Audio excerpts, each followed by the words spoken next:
But joining us right now is Bianca Graulau. She's an independent journalist in Puerto Rico. Bianca, thank you so much for joining us this morning. Thank you for having me.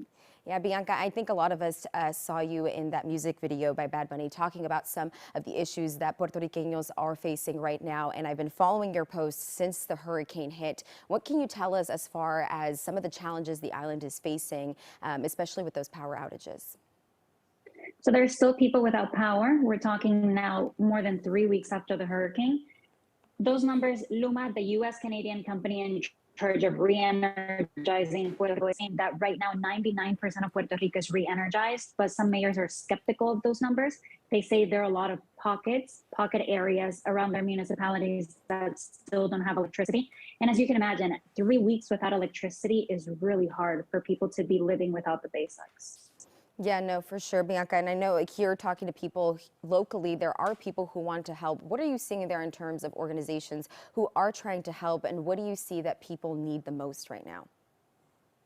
So because Puerto Ricans have gone through similar situations in the past, Hurricane Maria, earthquakes, the pandemic, they have a lot of community leaders that are in touch with their communities and neighborhoods to make sure that they know what people need.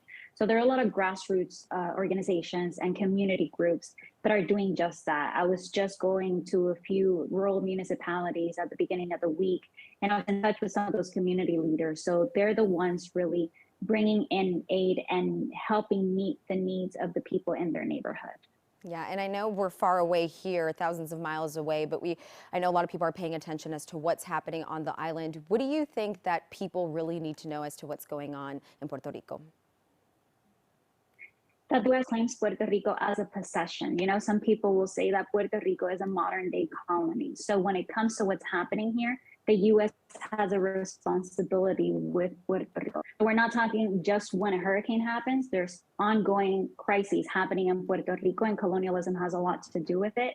So it definitely has something to do with the U.S. population, the people who can actually vote, in order for the U.S. government to be held accountable when it comes to Puerto Rico. Yeah, and I know we've heard this a lot, you know, people in Puerto Rico shouldn't have to be resilient, but they are being resilient. What do you see among people there on the island and how they just keep moving forward? Neighbors helping each other. That's really how it is. We have a phrase here. People say, solo el pueblo salva el pueblo. Only people save the people.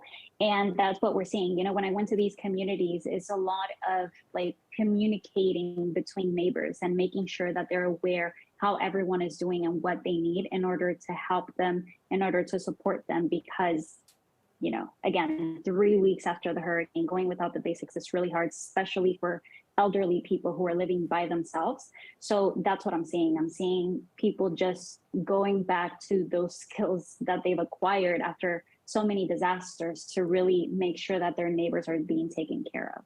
Yeah, I think a lot of us are thinking of them here. And thank you so much. And thank you for updating us. I know a lot of us are paying attention to what you're posting. We appreciate it.